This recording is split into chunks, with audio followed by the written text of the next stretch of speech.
Captain's Log Supplemental.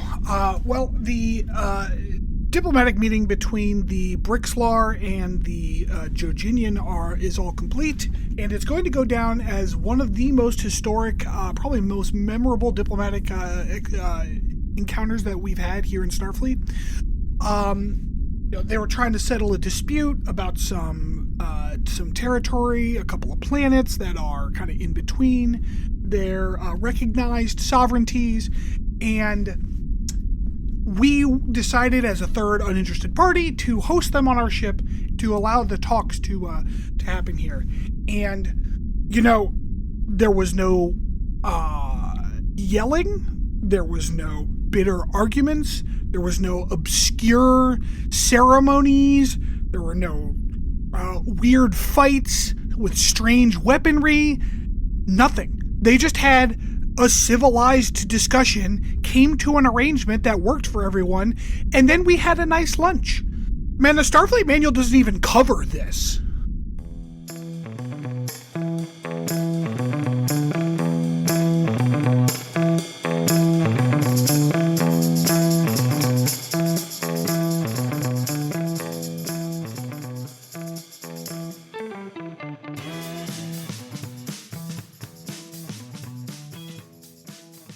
Welcome back, everybody, to Captain's Log Supplemental. As always, I, Chris, am joined by my friends Rob. Hello. And Stanford. Hey there. As well as friend and producer Mariah. Hi there. As for those who are uninitiated, we are a Star Trek rewatch podcast, cruising through the timeline of every Star Trek show in chronological order. And we're on our last season of Enterprise. But before we get to that, Chris, is this your first time? I'm a little tired. Yeah, you're having a lot of trouble there, man. Dude, I feel you, man. I'm a little tired. Kids have been at home for 3 weeks straight, so it's taken its toll. I had to go into work today, which I don't normally do on Wednesdays. I usually work from home Wednesdays, so I've been up since like 5 o'clock, and I'm tired. I mean, I feel fucking fantastic. I don't know. I'm all right. I like how Chris is like, oh God, I've had to be a parent for like 3 whole weeks straight. It's fucking ridiculous. While working. Yeah, parent. Come on, what kind of capitalist dystopia do you think we live in here, Chris? Rude. So get our top of the podcast shit done, because I got something to talk about.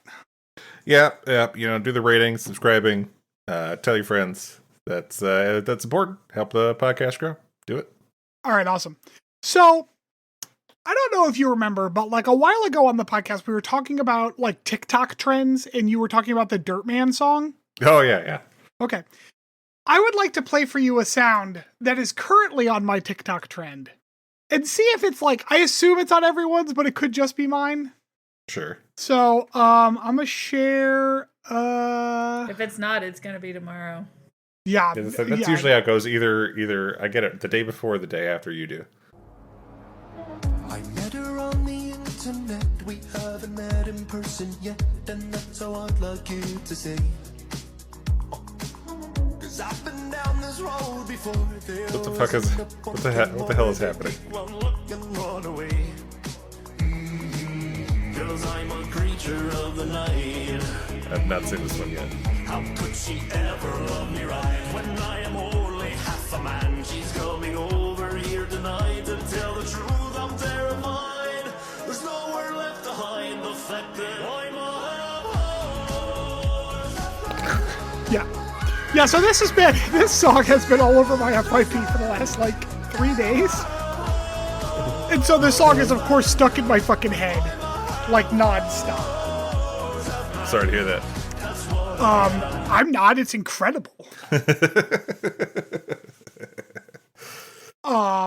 So if anyone asks, that's what's in my head. I am a half man, or I'm a half horse and half man. Sure. Yeah, that makes sense. Also, completely unrelated to that, our dishwasher shit the bed yesterday.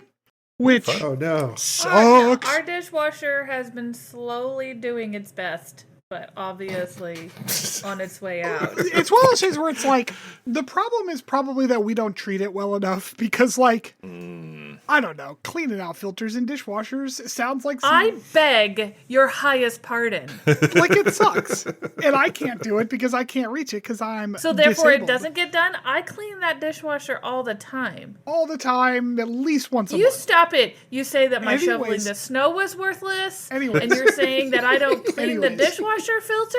Anyways. And it's really not that hard. Yeah, I know. So why don't you do it more often? Oh my. Just walk in there and slap him. He's gonna get right, into a right fucking. upside the head. He's gonna get into a fucking domestic dispute here on the podcast. I mean, this is where one of them sound effects comes in. What? Oh yeah, yeah. So anyway, so like it's not throwing water. Like it gets water into the bottom and then it just sits there and then it drains it out. So obviously, like it's not doing the whole pumpy thing. The motor's probably bad. Well, we're like, fuck. So we're getting a new dishwasher. So tonight, we still have dishes because of course, like the dishwasher never shits the bed when you had to like run it real quick on a couple of spoons. Like the dishwasher was full, right? So we've been hand washing the dishes. Disclaimer, we don't ever run the dishwasher on a couple of spoons. Like, I wasn't going to say anything, but... And also, we weren't just mildly inconvenienced by a dishwasher. We did fix it several times. Yeah, we've had this dishwasher for like 6 years. So. In case the boomers come at us that millennials don't fix anything.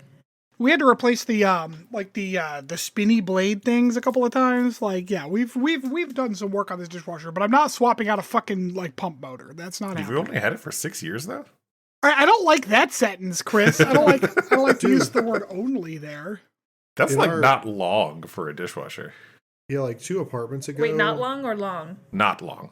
Oh. Well, Like- we're pieces of shit. Are you like putting like also- whole cakes in there, or like what is Well, that? how did you know? They do host the whole Fandamly every Monday. We go through a lot of dishes. We do need like a commercial size kitchen. Man, dishwashers typically last between 7 and 12 years. So, okay, so we're on the lighter end, but like, we almost It's a made bell it. curve. Yeah, it's a Almost. bell curve. It's a bell curve.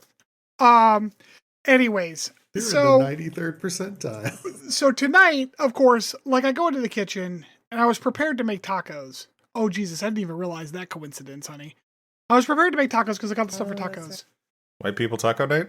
Yeah, some yeah. white people taco night. But like, fuck, I don't want to make a bunch of dishes because we just got to clean them by hand like Neanderthals. So like, we ended up ordering Mexican food instead.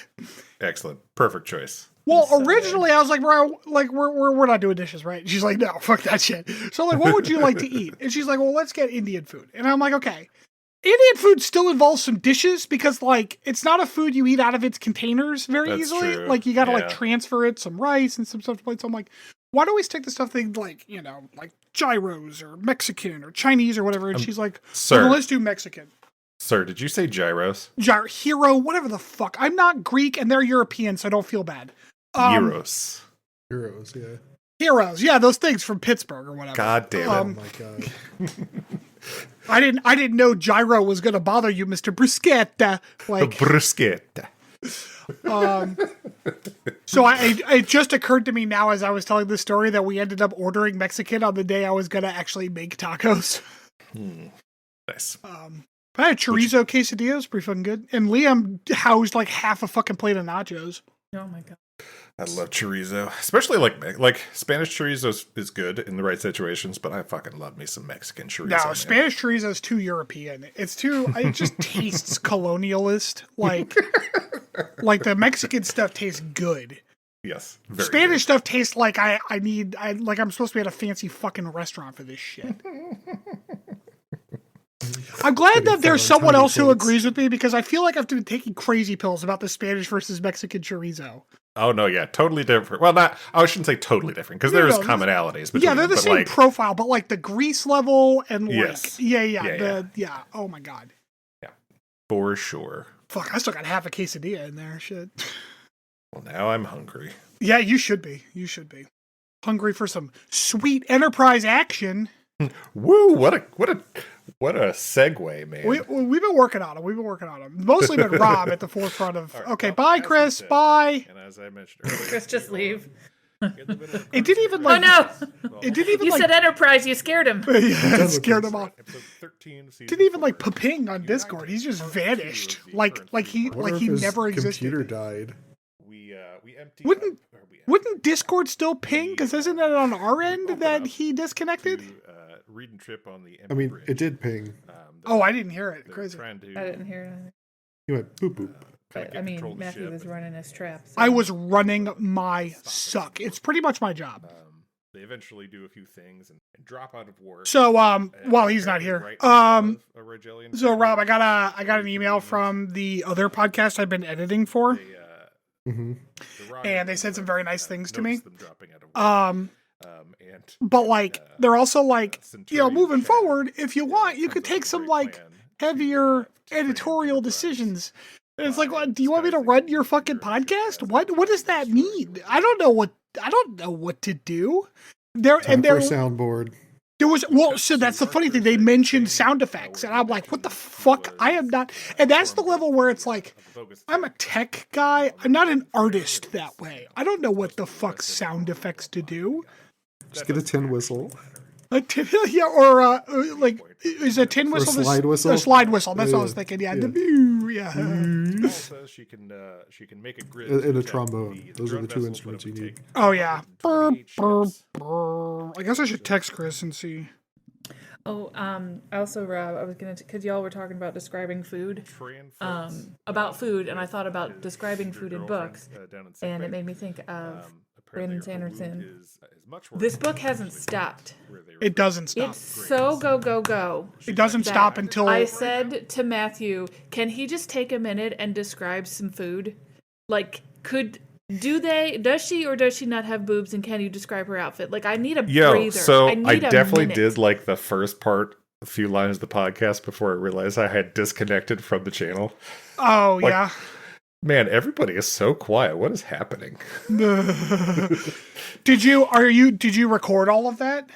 Oh yeah, it's all recorded. Oh, perfect. So what I'll do is I'll make this fun. I'll make it fun. Oh, amazing. Is there a part where you're like, hello? Can y'all hear me? No. I realized that I had after the first few lines, I had realized I had hit the disconnect button afterward when I was trying to just disconnect from your stream. Amazing. We're going to have so Yeah. much fun right now. All right, what are we doing? Are we picking up where I left off? No, start over because we didn't hear a goddamn thing. Okay. Literally, it was like, we're going to do Star Trek, ha ha ha, and then you vanished. Nice. Should nice. we? Should I just go home and then we can pick up some Path of Exile? Like, Oh yeah. All right. This was a fail. Oh boy. All right. So, as Stanford suggested in his segue, we are indeed watching Enterprise, episode 13 of season 4, United, part 2 of the 3-part arc we are currently taking part in. Say part one more time. Part. They speak English in part. It's true. Our cold open begins on the empty bridge with Trip and Reed, who are having trouble with the trying to get control of the ship. They're trying to get it to drop out of warp. They happen to get it to drop out of warp right in front of a Regelian freighter. Okay, but Which- like, I don't understand. This show started off with me asking the question, like, why can't the Romulans just kill these guys? Like, the drone can pull more G's than a human body can take. As demonstrated in fine detail later in this episode. Yeah, but like, at that point, we're not actually inside, so we can't see what it's doing. Right, But like, yeah, it's like, kill them. Like, kill them. It won't take like- very much. Just like whip Just a go to war. 14G Smush them turn against the walls. for yeah. like 30 seconds, and they are no longer in existence. Yep, so they drop out of warp right in front of this freighter. And Centurion Chad comes up with the perfect plan to frame the Enterprise for blowing up a Regelian freighter. They explode it and are disguised as Enterprise. Right after that, we get a little log where Archer says the thing and mentions he was informed of the bogus attack by the drone ship posing as Enterprise, and now the Rigelians want him arrested. Blah blah blah. That doesn't actually matter at any point in this episode. Not even a little bit. Not even a once. Does it? Maybe it'll come up in the third episode. Maybe, who knows? Maybe, but yeah, There'll be a not chainsaw mentioned involved. at all in this episode. Some things happen. T'Pol says she can make a grid to detect the Marauder ship, but it would take 128 ships to complete the grid. That seems like a lot. It's a lot of And ships. although I believe she says it'll take only 128 ships. Only. Which is Only, like, yeah. Jesus, only? Yep. Down in sickbay, Shran flirts with his injured lady, who apparently her wound is much worse than they initially made it sound. She Shran has mentioned phase it was like a graze. infection. Yeah. Is that a thing that's happened before in Star Trek? I don't ever remember hearing that I've never before. heard of it. Like, I don't understand what that means. They Phase also- infection? She also they said something that it almost was- made it sound like it's something Andorians in particular are Yeah, susceptible to. I was wondering Yeah. that too. Yeah. She tells Shran to not let her die unavenged. Which, I mean, she's not dead yet. But, Spoilers. yeah. Archer goes to ask Shran about, helping with the ship grid.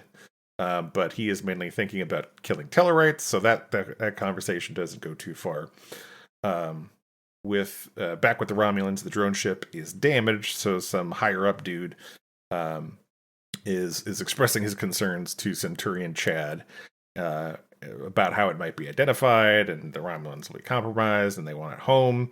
And then, oh my god, what the fuck are those two guys in the background doing? I didn't notice. Oh, you didn't see the aliens just looming in the background No. of this scene? Yeah, they make an appearance later when that guy comes back. They aren't ever acknowledged or Like say his any lines bodyguard whatsoever. people? I saw him come Yeah. in with a couple of dudes. I wasn't really paying attention to them. Are they not like just more Romulans? Nope. Oh. No, they're wearing like. Are they Nemans? All right, now we got to pull it up in the episode. They're probably Like- Nemans, right? I don't know what's a Neiman. Reman. Reman. They're Remans. They're from Remus. The vampire people. They're blah, like the Picard clone. Oh, okay, maybe. What's the name of this episode? United. No, not United. They're always in the background, so I didn't get a good look at them, but they look fucking weird. Let's see. Okay, Act 1 in sickbay on Romulus. Senator Vrex complains. It doesn't. Yeah, it's like as he's leaving, he opens the door and they're just standing there. They look very vampire-y, so. Oh, yeah, they're probably Remans then. Oh yeah. Yeah. Uttering Jolan True, a Romulan farewell, Senator Vrex strides out of the command center with his Reman commandos. There you go. Okay. Apparently I wasn't super familiar with Rebans, apparently. Well, we can't all be super fans like Rob. Yeah, okay. Anyway. We're in Nemesis.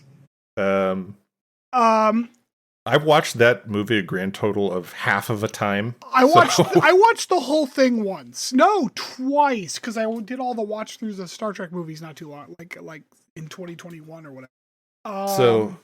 Back on the Enterprise, Archer says hold on. They call the drone a modified warbird.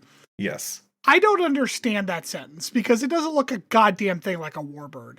It does not at all, like any warbird. Not even a little bit of one. Yeah. But it's modified. The Vulcans will recognize it right away. Shut up. So yeah, back on Enterprise, Archer says they can't get human ships to come in time. It'll be like weeks or something. T'Pol says only 23 ships are being sent from the Vulcans because everything's a mess back there. What with cultural renaissance or whatever the fuck is going on. Archer says they want the Andorians and Tellarites to help with the Enterprise being in command of it all. Archer's like, T'Pau could have picked a better time to clean house. It's like, bitch, right away. She's doing it right away. Like, what do you mean? Seems like the best time. Yeah. Seems like the best time. Also, this was your fault. Yeah. There's that too. Yeah. There is that. Yeah, that's a good point. Back on the drone ship, Trip and Reed are kind of mucking about in the systems and do manage to get the life support functioning so they can take off their helmets, which just And I feel like the Romulans are really not prioritizing killing these guys, like at all. They really aren't. They're just Yeah. kind of like, well, I guess they're on the ship, whatever. Like Uh-huh. they do not seem to be giving a shit about them. Mm-hmm. So after they get the life support functioning, they come to the conclusion that there must not be anybody else on board. Which, you know, ding, ding, ding, you got it right. We cut to Enterprise, and Shran and the Tellarite ambassador are arguing with each other. They say they need to, or Archer says they need to behave more like humans for a change. The Tellarite's like, and you said you wouldn't be insulting, which this whole scene was fucking amazing. This might be the best scene in the entire show. Yep. So Archer, you know, says some stuff about needing to unite. Cool. Back on the drone ship, Trip and Reed are trying to figure out how to shut down the warp drive. Which they have like free access to this ship. It doesn't seem like it'd be that hard. Just start pulling fucking wires, man. I agree.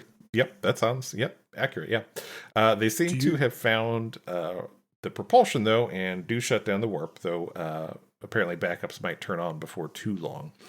So they have to find the main power coupling so they can stop any type of powering up. Do you think they're running on singularity drives at this point in the story? So the Romulans have always run on singularity drives, but that doesn't mean that they don't also have dilithium. Right. This is a modified Warbird. Warbirds ran on, which means nothing. Warbirds did have singularity drives. I would suspect, given the so the singularity drives are so fucking secret that they have dead man switches on them. Like someone has to go push a button on it every few minutes or it'll explode. So I'm assuming that the Romulans don't use that in this particular unmanned drone because they do have dilithium technology as well. Yeah, I was just curious because, like, I don't know, it's engineering. Trip's an engineer. It's all got to work somewhat similar, right? Right. Yeah. But so we cut to kind of Romulus, where Centurion Chad is saying that the ship has just what they need to kill him. I was like, all right, Mr. Drama, Jesus Christ. This whole thing is like fucking Romulans and their schemes. Like they can't just like do something. They have to be all schemy about it. Yeah. So as Trip goes to go investigate the power coupling or whatever, they trap him inside the compartment and crank up the radiation. And tell him, you know, if he doesn't reactivate the power, then he'll die. In what? They gave him like 7 minutes or something like that. They gave him some very specific number of minutes, yes. Mm-hmm. and then they pumped it full of like 200 Runkins. So much green. So many Runkins. Yeah, this show does not really understand how radiation affects a person. No. Like you don't have trouble breathing. It's fine. He's just, you know, he's radiating. That's what's happening. So anyway, apparently Shran and the Tellarites have at this point agreed to the plan to unite with Starfleet to find the ship. They're all getting along now. Everything is great. Reed back on the drone ship tries to shoot his way through the door very ineffectively. Trip at this point is just pulling things as you suggested earlier. You did too, yeah. Yeah, and shuts down the kind of radiation emitters, I guess, temporarily. But the Romulans kick him right back on. Man, and I don't know why Chadicus has to pull this, like, jigsaw shit, because he's, like, talking to him over there, like, I'm in control here. The only way you will not die is if you do exactly as I say. It's like, dude, what the fuck are you doing? Scheming. He's scheming, exactly. The fucking Romulans, man. Just scheming about.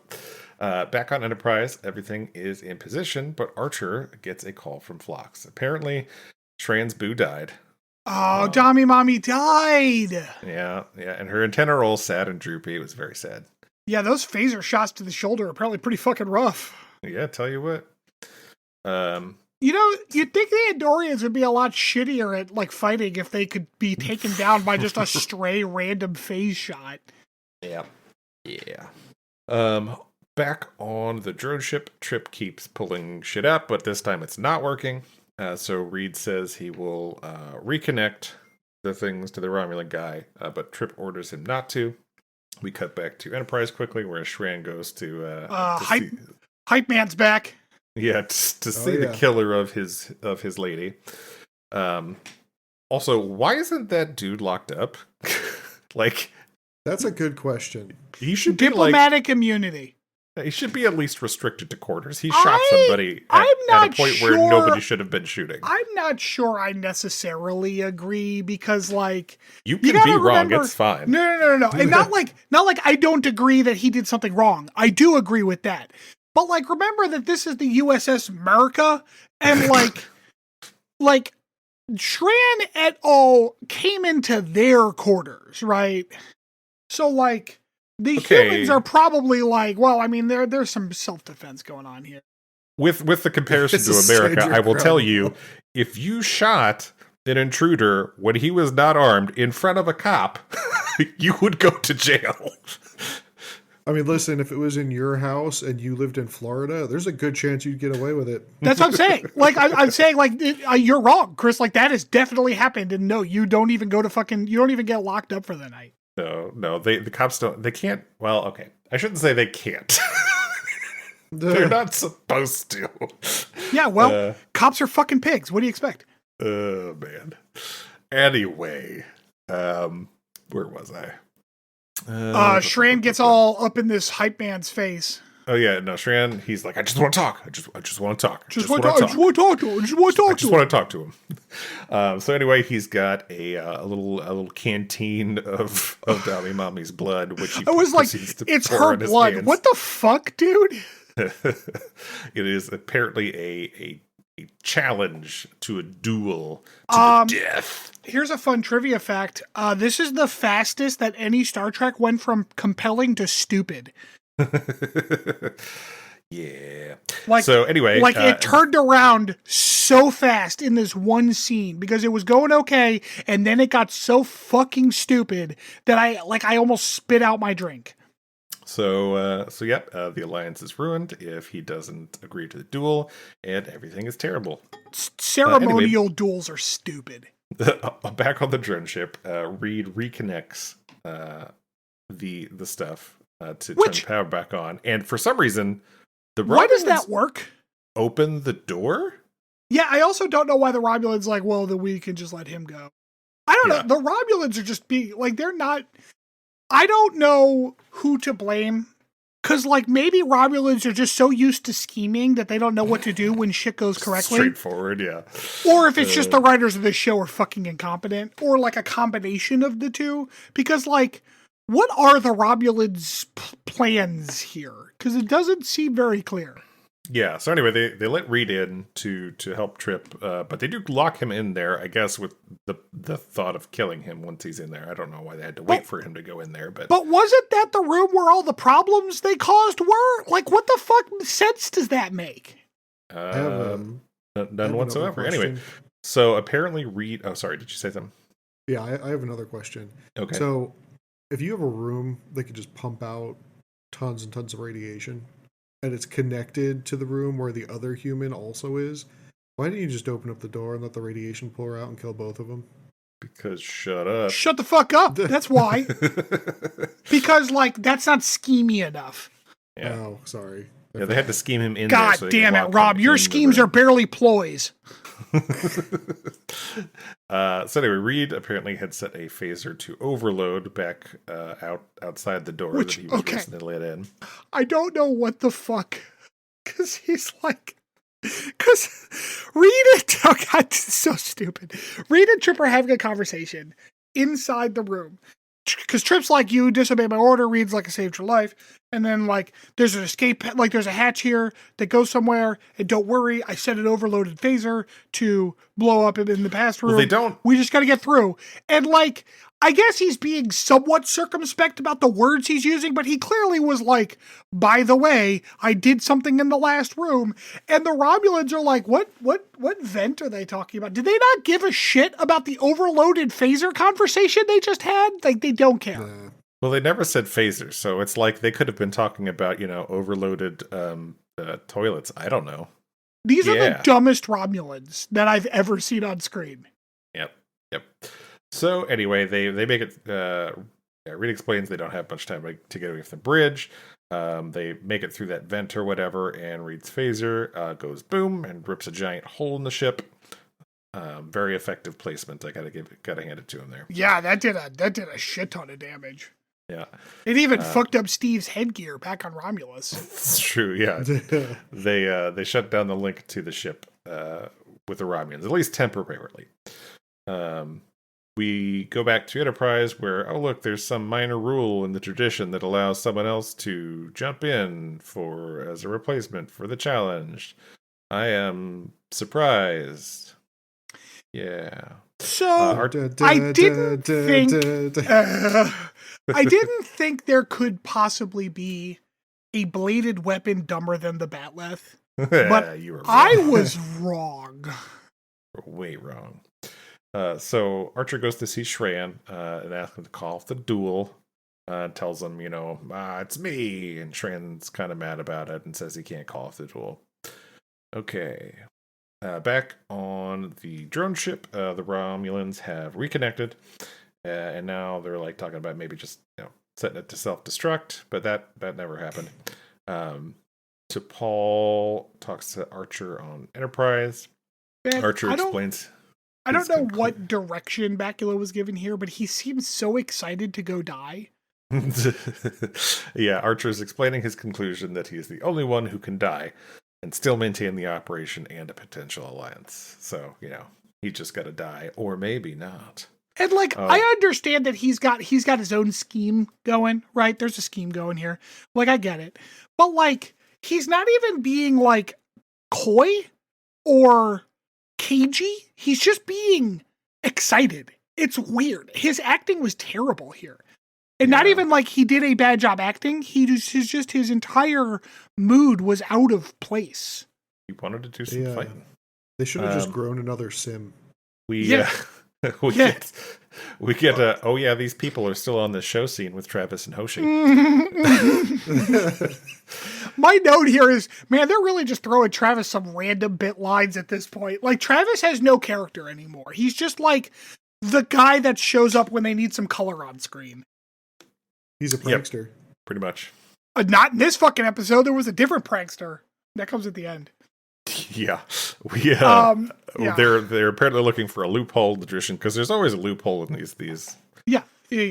These in these ritualistic duels to the death duels that to the death, every alien except for humans do. Yeah. So Travis kind of hints at coming up with a way, but of course we then just cut to the pre-duel because we can't know for sure what's going to happen.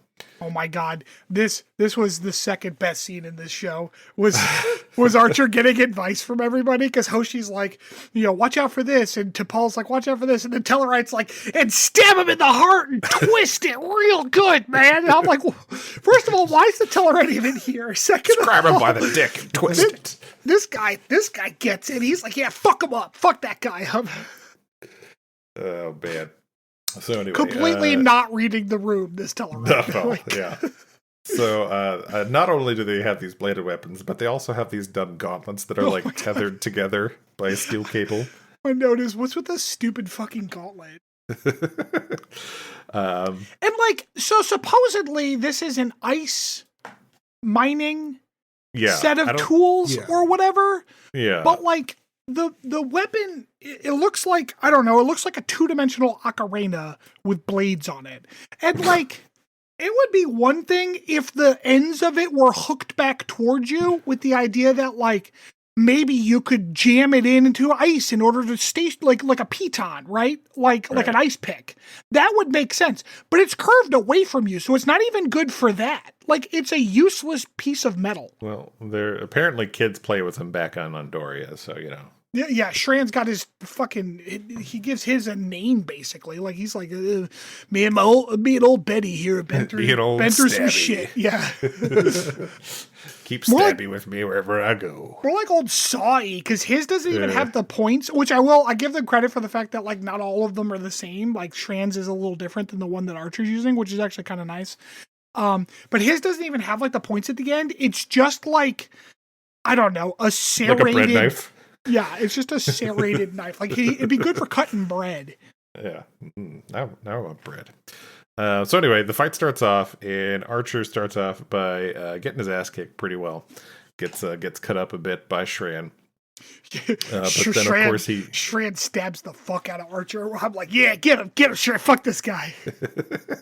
But Archer pulls out the miracle and gets a little kinky with Shran and chokes him out.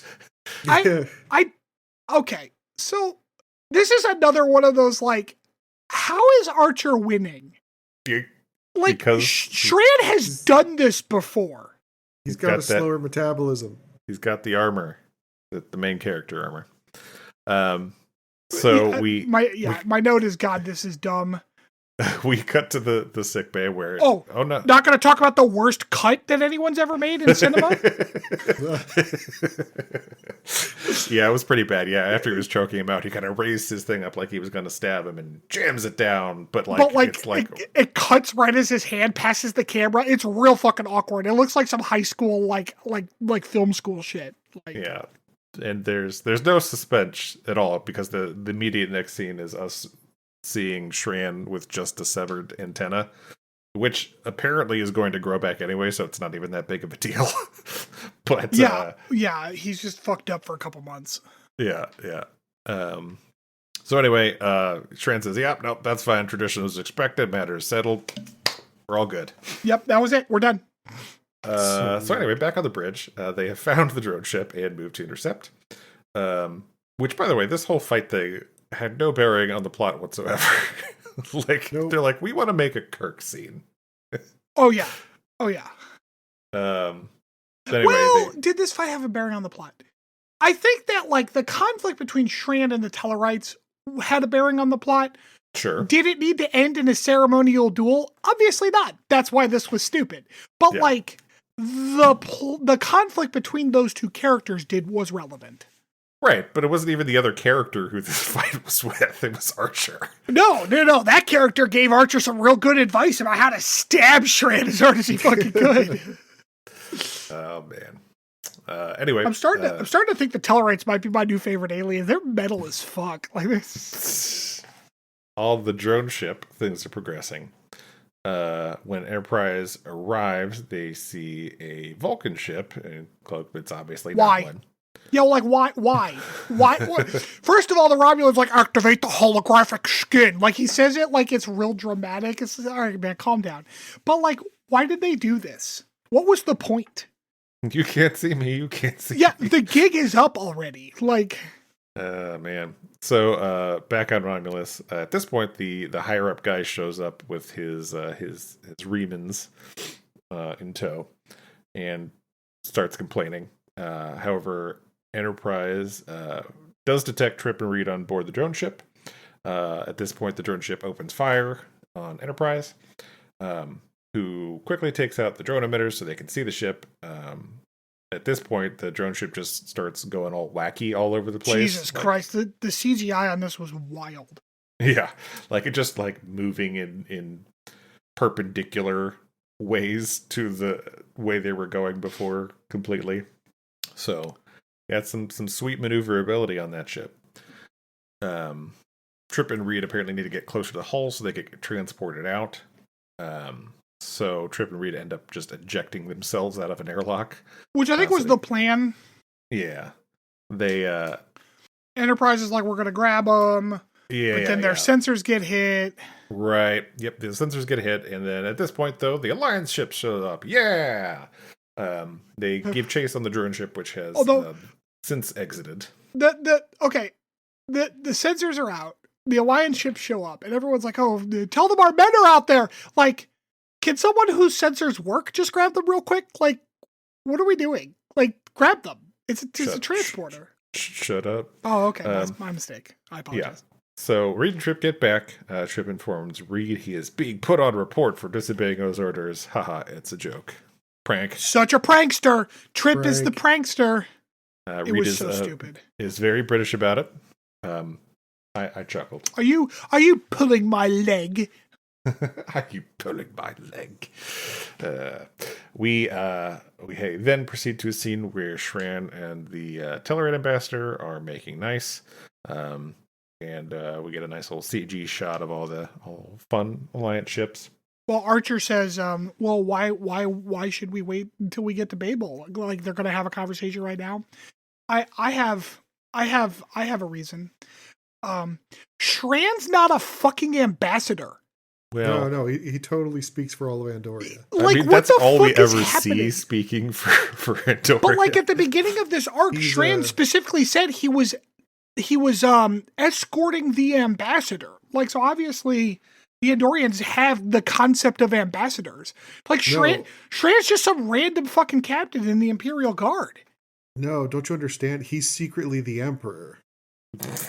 Oh my god, that would be so fucking funny. That would be the best reveal. It's Shran Skywalker.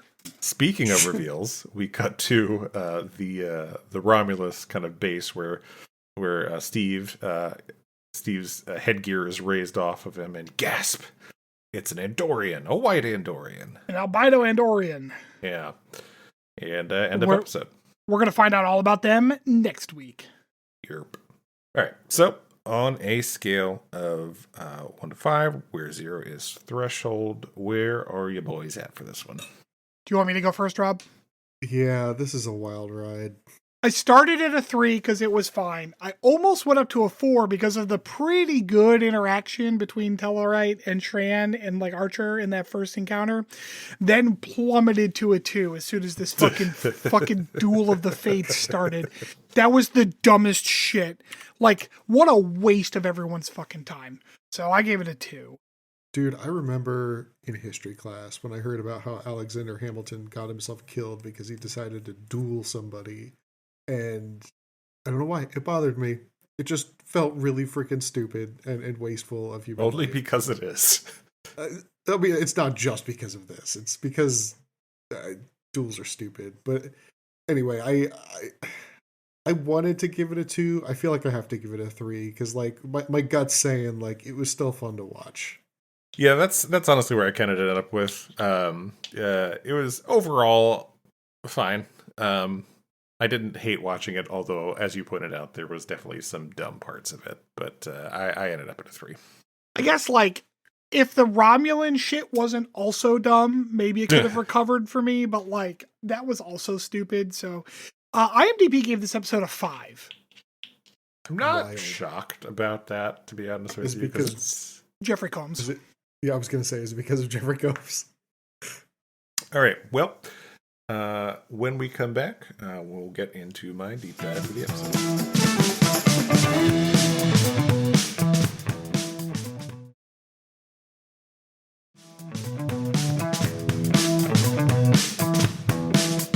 Welcome back, everybody. All right, so for our deep dive, I wanted to look at a few of the combat rituals across Star Trek. Unsurprisingly, there are a lot of Klingon ones. I know, shock. But yeah, there's a few of those. There is the Klingon Rite of Succession, which is the process by which a new Klingon High Council leader is chosen. First, the Sun Chi was performed, which was the formal certification of the death of the previous leader. That was that movie with the Asian guy, the Marvel movie. That was pretty good. Stop it. Next, the Arbiter of Succession chooses the challengers for the position of council leader, and then the 2 strongest challengers would fight for the position. Typical Klingon shit. Like, yeah. This was made by the ritual statement of Kab Jich Nagil, which was a ritual challenge made, which basically meant face me if you dare. Which basically is like, hey, fuck you.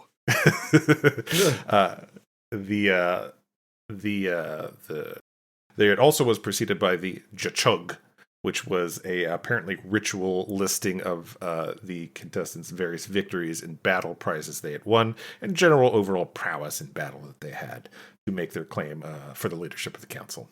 That's very like Beowulf era Celtic of them. Yeah, apparently it was eventually considered obsolete because it was just so time consuming. That makes sense. Yeah. Next, we have the other Klingon Rite of Vengeance, which Wait, was wait. Hold on. Time consuming?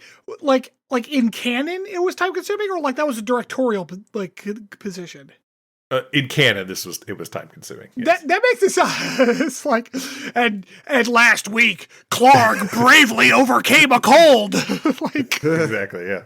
like yeah, that would get time consuming. Yep.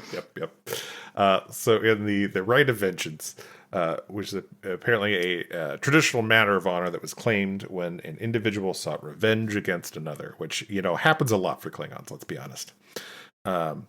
Even one who had received discommendation could claim it. With this obviously factored into Worf and Duras. After Duras murdered Kaler, Lieutenant Worf claimed the right of vengeance against Duras. Initially, Duras had rejected the challenge, but subsequently accepted it when Worf declared Kaler was his mate. Of course, then Worf killed Duras in hand-to-hand combat. I got a question. Okay. Why is Starfleet okay with that? Or why is the Federation okay with that? Like, Klingons I understand Klingon I shit, understand man. that Klingons are like their own empire and stuff. They're not part of the Federation through most of Worf's career. That's fine, whatever. But like, if I announced on the bridge of my boat that I'm going to murder someone from another country, everyone would have a problem with that. No, Oh man, shut it's up. international waters. It's fine. It's right. It's Jesus international waters. Christ. Uh, While on my job with the Navy, like. I will note too, there was another rite of vengeance that was referenced by a Romulan, actually, where the commander of Romulan Warbird claimed the right of vengeance after the interstellar alien Gomtu destroyed the sister ship. In Tin Man. Gomtu. Yeah. Moving on from Klingons. Oh wait, no, sorry. We have one more.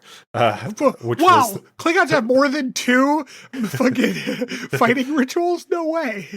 we have the rite of forced conscription, which was apparently a Klingon ritual that allowed an individual to forcibly conscript another into their forces by defeating them in single combat.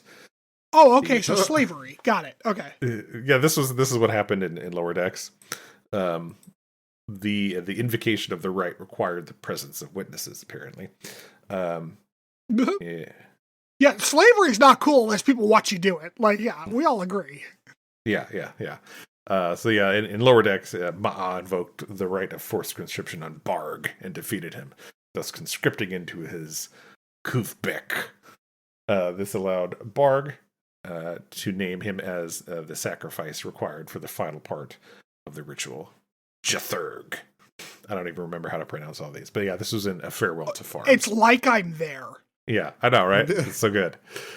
We, of course, then, as we have referenced previous in the episode, have the Caliphate, which is just the originator of dumb combat rituals in Star Trek, where Vulcans have a passion fight to the death, maybe, in which two... When you say... When you call it a passion fight, it makes it sound like they're going to, like, paint minis at each other or something. This is how it was referenced in Memory Alpha, and it made me giggle when I read it, so I had to include it. Or, like, just some really, really high-emotion go-karting. Like, Yeah. So, yep, two Vulcan males fight for the right to mate with a female, which just... Jesus Christ. Ick. During the Female. Also noted, during the Vulcan mating ritual known as Kun at Caliphate, a female could claim Caliphate if she did not want the male arranged for her at childhood, at which point the male arranged for her must fight the female selected champion. However, if an outworlder was chosen as champion, they had the option to decline, in which case another champion would be selected. The, Lurpa and the Anwun were traditional Vulcan weapons used in the Caliphate, which... Wow, we're dumb as fuck. Is there any weapon in Star Trek that's not stupid as shit? Well, no, because like they make them up, and all of the weapons that make sense have already been invented. Because like there's only so much you could do with sharp metal. You're like, yeah, right. You're exactly correct. Yeah. So the last one They could have just see, and this is the thing, like because they have to feel like they're fucking alien, like weird and shit. Like just get a spear and call it something crazy and call it a day. It can just be a spear. What the put fuck? Some tassels on it. Do something, dress it up. That's fine. You don't have to. Yeah. But put some shape. fucking Vulcan words down the haft or whatever and call it a day. Like what the fuck are we doing here? So this is by far. Of course, not an exhaustive list, but the last one I wanted to touch on was the Battle Royale which was a fight between many combatants until only one survivor remained standing, which was would take place on Terra, which was, of course, the throne world of the Terran Empire in the Mirror Universe. The Battle Royale concluded a 10-day pageant, which was marked the official end of the Imperial grieving period for a recently deceased emperor. At the end of the Battle Royale, the Emperor's successor would be named. I like the, oh man, we're so sad our emperor died.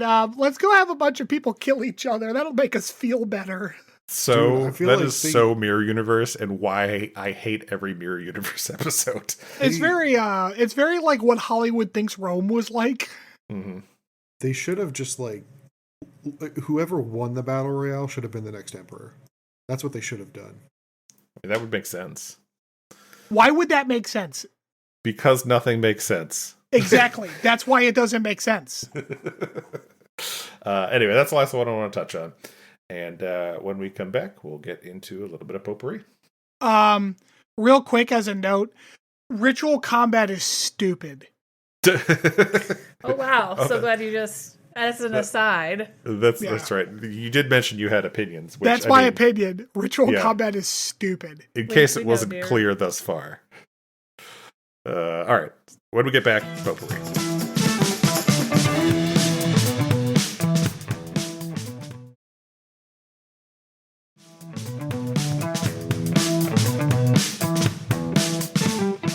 Back, everybody. For potpourri this week, we are going to make a bucket list. And by we, I mean the three of us individually are making our own bucket lists. So here's the scenario. You've been reincarnated in the Star Trek universe. You've just graduated from Starfleet Academy. You do, because I know Stanford asked this earlier, I guess you get to keep your memories from your previous life here in like normal world, not Star Trek world. Just because I thought that would be fun. For the purposes of the exercise, yes. Yep, for the purposes of the exercise.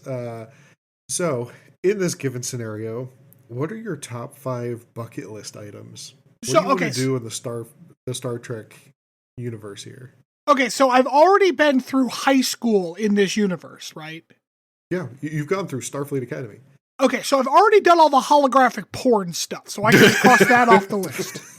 Yep. Okay. Yeah, I mean, unless you're really like you're really into it, that's your passion. Yeah, but like a bucket list needs to be something I haven't done yet. Like, oh man. Okay, so wait, hold on. I don't know why I'm having so much trouble here. You're having a lot of trouble. Chris, Chris, give me one of yours so I can hear an example, because I'm having trouble getting my head into the right space here, because like I'm me but I'm not me. Like I'm me but I grew up in Star Trek. So like, am I just like, what do I think I would be like in Star Trek, or is it like, what do I think me with my memories? Like, I do not understand this assignment at all. You're in Star Trek. What are some things that you would love to do? Like be able to do that you can't do here in reality? Okay. So do you want to like just go one at a time, like cycle through just till we get through our list? Yeah, because that'll give me time to come up with them as we go. Okay. I'll go first. So the first one of the ones I had on my list was just go see various stellar events, supernovas, pulsars, go through a wormhole, do all that fun space shit. Fun space shit? That's your first bucket list item? That's my first bucket list item. God damn it, that's a good one though. But like, did I not get to do that in high school? See, this is why I'm all fucking confused. I'm not thinking too much about that part of it. All right. I got it. Fucking food, baby. Fucking cultural foods. Weird, spicy shit. Like that's what I'm doing first. That's a good one. I like that. I think I'm gonna try some grach. Yeah, gonna get some blood wine. Gonna have some of that coffee the Bajorans drink. Ractachinos. Man, I'm gonna be a fucking Ractachino addict. Yeah, I did think about that one. I did almost put it on my list. I did though. Rob? My first one was I want to visit the Dove. It was that like R&R ship from Lower Decks where you get the little bracelet that tells you how stressed they are. Mostly because I want to see, like, I feel like I could give Billups and the engineers a run for their money, driving these people crazy with my specific concoction of stress and anxiety. Nice. Yeah, I just want to see if I can break the bracelets. Excellent. Rob, All is right. your entire bucket list just things that tell us you need a vacation? No. No. So the second one on my list was I would pursue like artistic exploration and, various passion projects and things like that, since I don't have to worry about any type of basic needs or anything. I can just, learn a musical instrument or learn how to sculpt or paint or anything like that. I just picture you like using Picard's life as a schematic of your own. Like you're gonna learn to play his life pipe, is stressful as fuck. He's got to be British, but weirdly French also. But also French. own a vineyard. Yeah. Oh man, I would love to own a vineyard. That'd be awesome. Like, you could do that now. It's okay. You're allowed. No. I don't have the money for that. Which is Oh, the you key want cha- to you the want key to change here. you want to own a Star Trek vineyard? Okay. Yes, there you go. Perfect. What's yes. it called when you have a bunch of pawpaw trees in your yard? It's an orchard, right? Because they're fruit. Orchard. Oh, yeah. Yeah, I'll call it an orchard. But aren't grapes fruits? But they don't grow on trees. They grow on vines. Yeah. Oh, do they have to be vines? Fruit trees are an orchard. A It's vineyard literally is the says vine. That's why it's vineyard. called a vineyard. Right. So if you have a bunch of vines, other type of vine, Also is it- called a is it vineyard. Still a Yep. vineyard. hmm What's Although- blackberry? Is there another thing that grows on vines? Blackberry is what Blackberries comes are to a mind. bush? Yeah. Black. Is that a vine or a Well, bush? there are low blackberry bushes as well. I didn't know there were vine blackberries. I had blackberry vines that I grew. So yes, they are. They do you grow. had on a vines. vineyard. That would be a vineyard. Oh, the so you already tiniest had a vineyard. Oh, your bucket items are fucking invalid then. You've already got one. I said artistic exploration, not grown fucking grapes. Oh. Am I still, is it my turn? I'm number 2, right? Yes, you're number 2, yeah. Yeah. So I like the artistic expression, although that requires a lot of like I don't want to learn how to sculpt because I'm not good at shit like that, but I would like to consume stories and shit from other cultures. Like, I want to read the Brandon Sanderson of the Andorians, like shit like that. That would be cool. Like Shakespeare in the original Klingon. No. Fuck that capital L literature shit. I mean, like, stuff that people actually read and enjoy for fun, not just like academically. Yeah.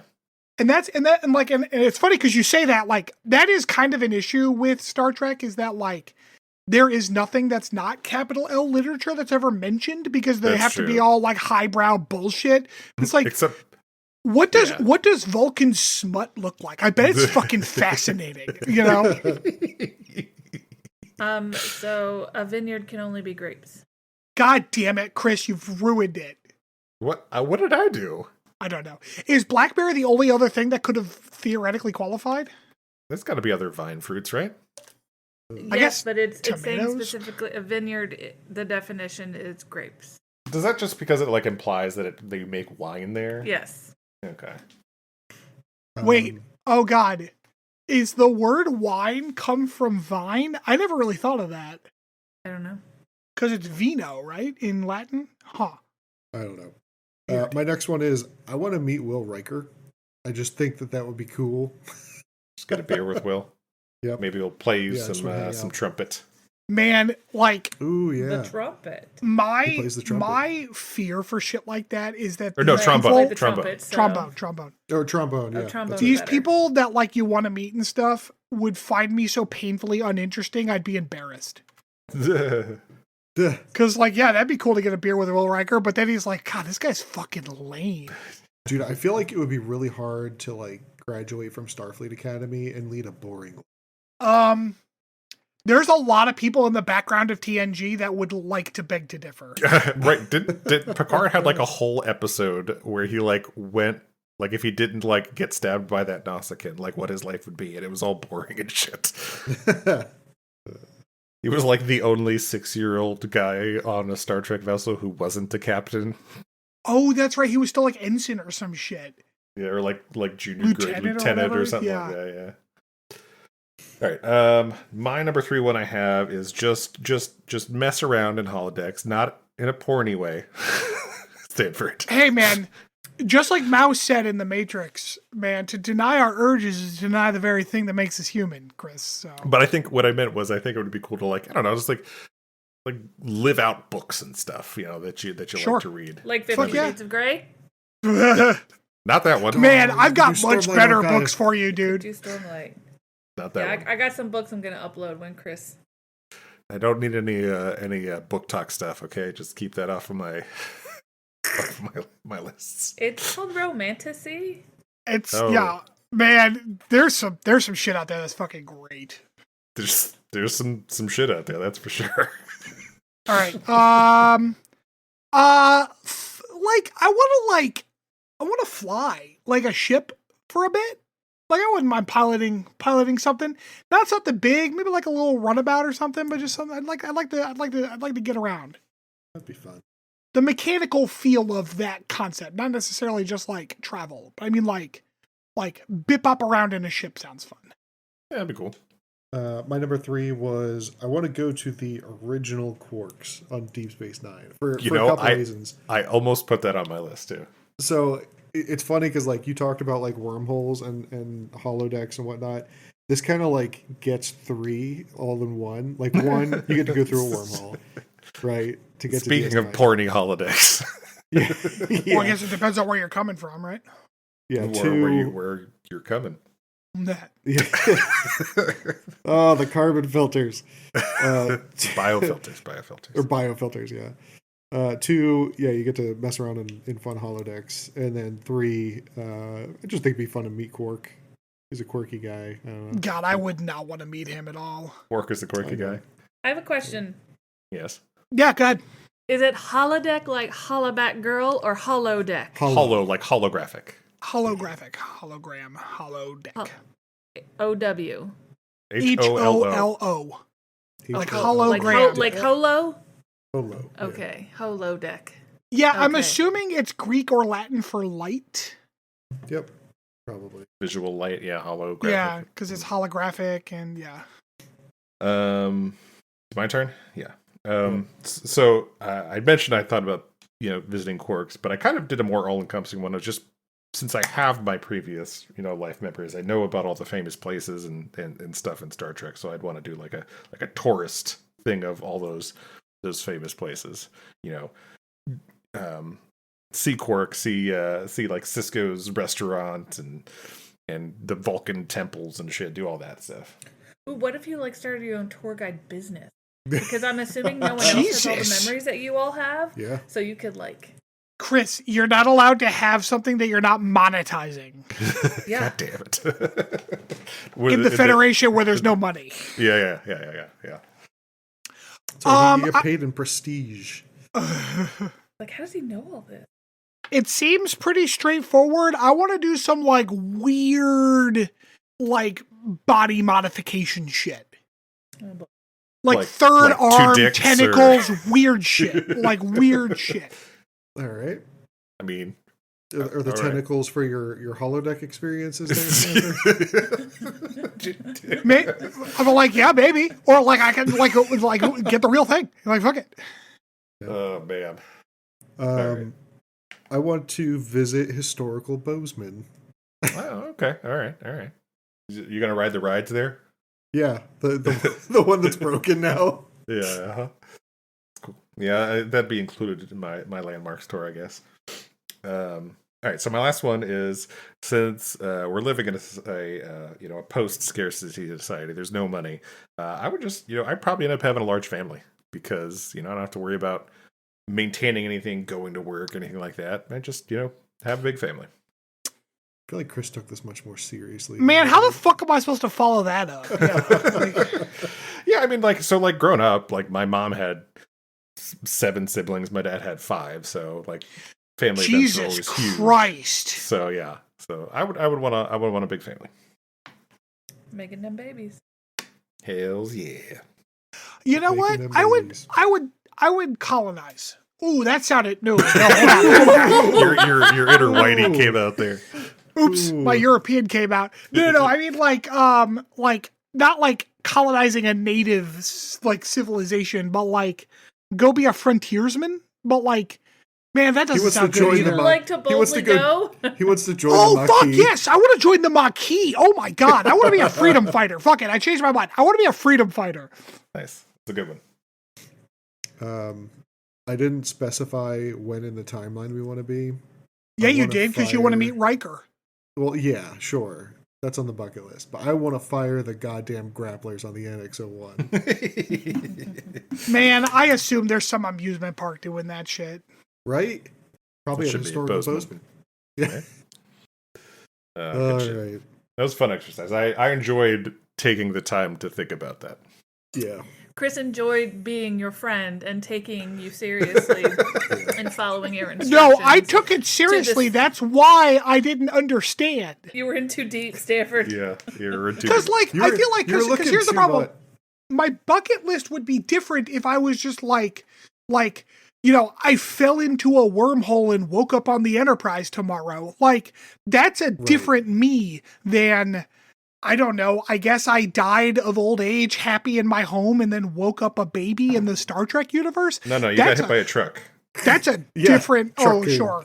Because I guess, like, this is some kind of Japanese shit, right? You know, y'all call me the fucking weeaboo, which is real goddamn rich. They keep it to themselves. There's an entire like subgenre called Isekai, man. Like I'm surprised you've never heard of this before. I don't consume that much anime. Nope, that's not why you're a weeb. Guess you're a weep for entirely different reasons. Yeah. I don't know if that's better or not. I'm a weeb, not an otaku. Yeah. You got 3 different bottles of my attempt to find you dark soy sauce for Christmas. Dark soy sauce. I respect Yeah, it. dark soy sauce is a thing that's in all fucking recipes, but you can't find it at white people's stores. We're gonna have to go to Oh, Aussie God, to actually it find fucking it. kills me. What I did live in you the middle have of for the- breakfast, Stanford? I had the fried rice I made the other night. It Nice. was fucking good. I fucking nailed that fried rice. Egg fried rice. Oh, so good. You need to get one of the ovens that they use in Japan that's got like the little like it just like cooks fish. Like there's a little compartment on the side of the oven and all you use it for is cooking fish. I I'm just thought surprised- about getting a hibachi grill, but I haven't. Have you ever tried to make an omurice? Sorry, hibachi grill being like the actual hibachi, not like that teppanyaki table. Like I not one of those. What did Right. you ask, Chris? Said, have you ever tried to make Omurice. omurice? Like an Is omurice? it those little triangle rice patties? No. No, those are Those are onigiri. the onigiri. Okay. Yeah, omurice is like an omelet that's like made a That's that certain thing way. you've been asking about, honey. Oh yeah, with that thing with is the egg on cool. top. I have not where you tried to cut make it that and it yet. flops. Oh, it's so good. I need to. I eat egg on rice for breakfast a fair amount, but like I have Well, not that's- done that particular type of egg on rice yet. No. This isn't egg on rice. Like it's an omelet. It's like a that's runny stuffed omelet. with Yeah, rice. I've seen it. No, it's not stuffed with It's rice. not stuffed. It's placed on top. It's just eggs. It's just yeah. eggs. No, I've seen TikTok. I know what it is. Yeah, it's And usually it's on a fried rice, although I have seen it served over white rice usually as well. yeah, usually it's on fried rice. And a lot of times it's accompanied with some type of like beef stock sauce. And apparently you can tell how authentic it is based on how runny it is, because Westerners do not care for things quite as runny as Easterners. I like me some runny eggs. I do too. Have you done the fermented, fermented, I guess they are technically fermented, the fermented egg yolks in soy sauce yet? No. Oh, dude, it's hot shit. To take like 2 eggs, separate them, put them in a small container, like till they're just a little bit covered with soy, like till about like halfway up, 3/4 up with soy sauce. Put them in the fridge overnight. Eat them in the morning with some rice. Fucking delicious. Just over rice. Yeah, you can put them in other stuff too. You can put them in ramen and stuff too. But the soy sauce, like the Salt. enzymes in Oh, the yeah. soy sauce as well as the salt gelatinizes the yolks and gives it a really good texture. I think I've heard of this. I've never done it though. That sounds good though. Yeah, it's real fucking good. God damn it, I'm hungry again. I'm still waiting for 7-Eleven US to still sell the kombini stuff. Oh, like the egg sandwiches and shit, Oh Yeah, and the onigiri, like. or like the whipped cream sandwiches, basically. Fucking strawberries in them. Oh man, Oh, Sendos, yeah. so fucking good. And I want to try that soybean stuff that everyone doesn't like. There's the natto. Nanto, that's it. Yeah. So anyway, Fuck, now I'm before this hungry. turns into a Japanese culture podcast. Thanks for hanging out with us for another week. As Chris mentioned at the top of the podcast, please remember to like, subscribe, review, rate, tell all your friends and family, and have a nice week, everybody. See ya. Oh, wait. Sayonara.